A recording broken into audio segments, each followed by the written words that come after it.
What's going on, everybody? It's your boy Spencer, revisiting an old deck that I just have such a soft spot in my heart for, and that is Monarch Eldlich. The deck is so close to being like the most affordable casual rogue deck like ever made, if not for a single card, right? And that is, of course, the Magician's Souls here on the field.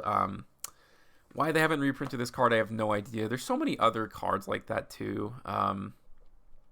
Like especially in the hero archetype, I talked about that in cards that desperately need a reprint.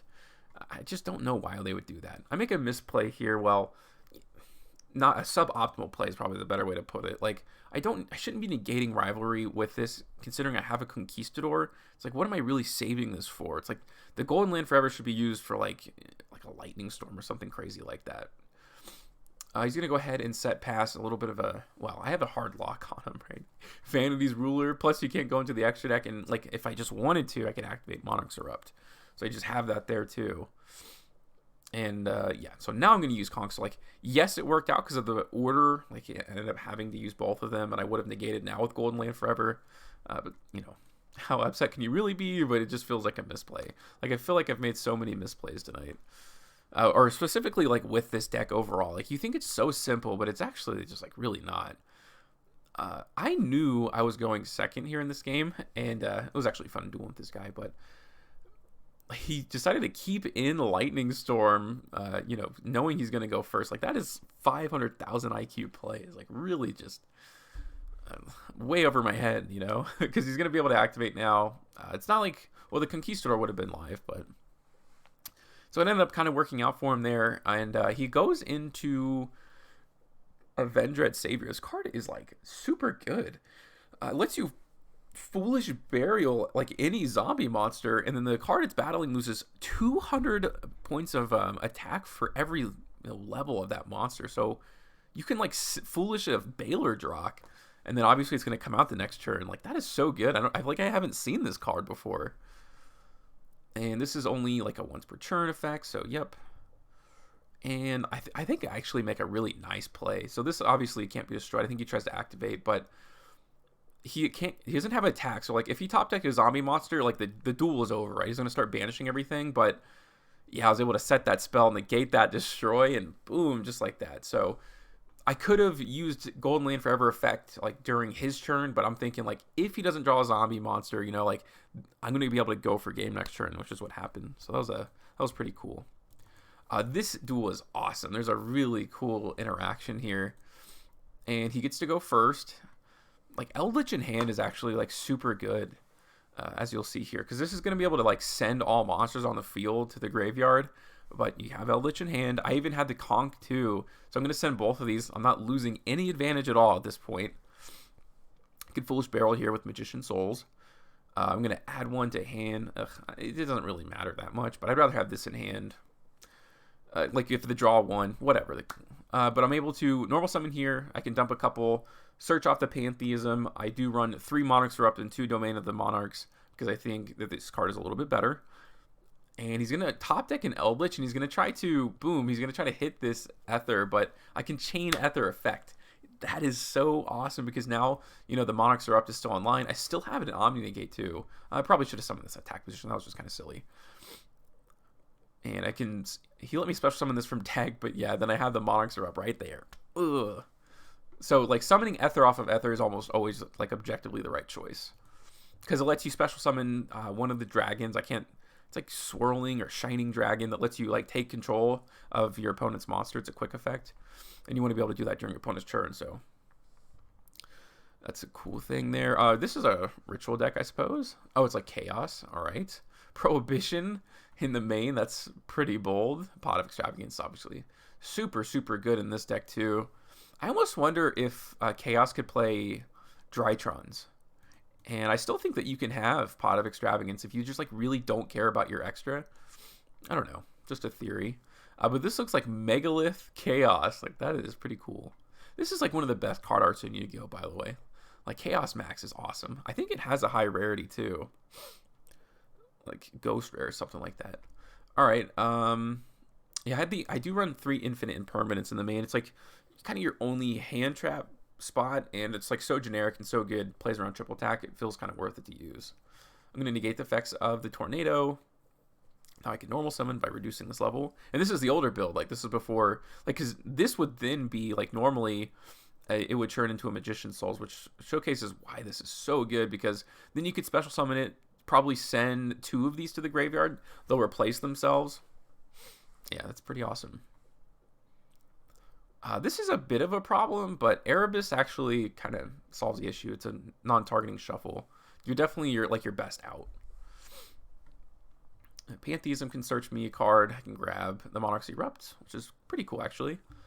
And there we go. See you later. It's going to get shuffled back into the deck. But I still, like, if he is able to ritual summon again, like, I actually, like, that's a really big issue. I run 2 Erebus, so technically it's okay. He did brick. Well, I guess I did have the Golden Land Forever, so I had the negate for the ritual spell to come. So I had a really nice board there. I saved this duel specifically because the guy was just really not happy with what I was playing. I thought it was kind of hilarious. In his 60-card deck, the guy draws 2 Parallel Exceed. Like, that does suck. Yeah, but he said this was boring. Like, this is definitely not boring. This is really cool deck. All right, another Pantheism. So we're really moving along here. I was trying to find a monster. Comically, a bad luck there. Now, it's going to be all right because I have a Scarlet and a Conquistador at least, plus the Infinite Impermanence, so it's not like it was terrible, but it was just funny how much I drew into my deck without seeing a single monster card. It's like they're all just like kind of buried in the back of the deck, which is funny. All right, let's keep going here. All right, he's going to draw 1 for turn. Like, yeah, this guy's like had really bad draws. But he's going to try to go into... Parallel Exceed and Predaplant, so he's losing like so much advantage off that 1 conch. He's going to try to activate the effect, I think, to send Red Eyes Fusion. Nope. I'll go ahead and hit that with the Infinite Impermanence. Just like that. Without even like seeing like one of my entire engines, like I was able to win just off of that. Which is why, Eldlich is in the deck, which makes Monarch so much better than it normally is. At least to me. This is invoked. Shaddoll Dogmatica, let's go. Don't know why they're playing this in casual, but we will see what happens. I'm going second too. This like is a great chance to grab, the Monarch Stormforth to start tributing their monsters. I don't know if that's what I grab. I'll probably just a Pantheism to draw 2. Drawing 2 is very good, obviously, and it also gives you advantage. Okay, Camouflite can also draw me another card. Like, I'm doing pretty well. He negates that. It's like, wow, like you really just have no idea what I'm doing, do you? All right, this can send a couple cards. These are both going to replace themselves, like I kind of talked about. Like, the deck isn't playable without Magician's Souls, which is super unfortunate. It's like the powerhouse card of the deck, or really what makes it all work. Especially because, like, if they even get, like, Effect Failure or something like that, like, you're probably sending, like, Eldlich stuff, so you're not truly losing that much advantage versus normally sending 2 spells and then, like, getting Effect Failured, and then you're just going, like, -2 just like that. Slowly coming my way back into this deck. Because he used the Dogmatic Punishment, which, like, he kind of had to, but now it's like, wow. How much better of a place would he be in if he had Phoenix Enforcer? I'm going to be able to go ahead and go right into Vanity's Ruler to just kind of, like, get rid of everything. Like, this is a huge card. I could have gone into, like, an Ether or a Caius, but I just feel like this is, like, way more impactful. Instead of, like, preventing special summoning from the extra deck, it's like, let's just prevent special summoning. How does that sound? Plus the Monarch's Erupt. I just completely blew this guy out, right, at some point. Here's Despia. It was a pretty interesting version of Despia too. Okay, we can go ahead and probably send just 1 because, this is going to get me Scarlet, so this is going to get me Conch. Or I already had the Conch in my hand. Like, I could have sent both of them, but, might as well still keep that Pot. Like, a Pot of Greed, or a, what's it called? Upstart Goblin is still a really good effect. Well, it's an Upstart Goblin plus a Surge, so really sending 1 is not a big issue. I didn't even need to use it, but that's all right. I could use Magician Soul's effect to, like, send a couple of these, but it's like, I kind of like what I have. It's not like I'm in a rush, right? He's locked out of the extra deck. which is just like amazing because people are like maybe have like one cosmic in their main deck right now, like for this format.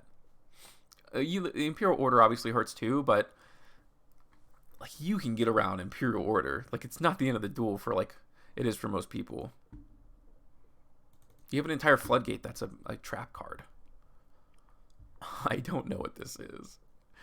Is this a yeah, this is Magnet Warriors, so super impressive to beat Magnet Warriors. Nothing is better in the world than sending the Prime Monarch off of Pantheism. It's a very good feeling. Okay, Erebus can come down. I will shuffle one back into the deck. I can send another Prime Monarch and another Pantheism for follow-up next turn. Yeah, it's so awesome this card's back to 3. That's just... I'm so glad that Konami did that. It's just playable again. Alright, boom, just like that. No special summoning at all. Not from the extra deck. No monster effects. Good luck, you know. Good luck. Even if he did like topic Lightning Storm, it's like he still has to get over this. And like my follow-up next turn, so he would have had 2 forms of interruption to get through that. Okay, here's Shadal's. I think this is pure Shadal. Nope. Never mind. Oh, this is Egyptian Gods. Sorry, that's for a different video. I don't know how that got put in there. It looks like a rank 4 deck, most likely. Yeah, or it might be pure Time Thieves. No, it's like a rank 4 spam Raid Raptor deck. I played that recently, or I made my own version of it, I should say. Time Thief Redoer is kind of sus in my opinion. It seems great, but it's like if you get Ash, like your rank 4 engine is just dead. Like you're able to just spam the field without using effects, you know, in the rank 4 deck, at least for me. I got rid of that Solemn Judgment, which is very, very nice. He's going to crack down the Manhunt. I have multiple copies of Eldlich. It's not like this can attack either. At some point, like, this is going bye-bye for sure.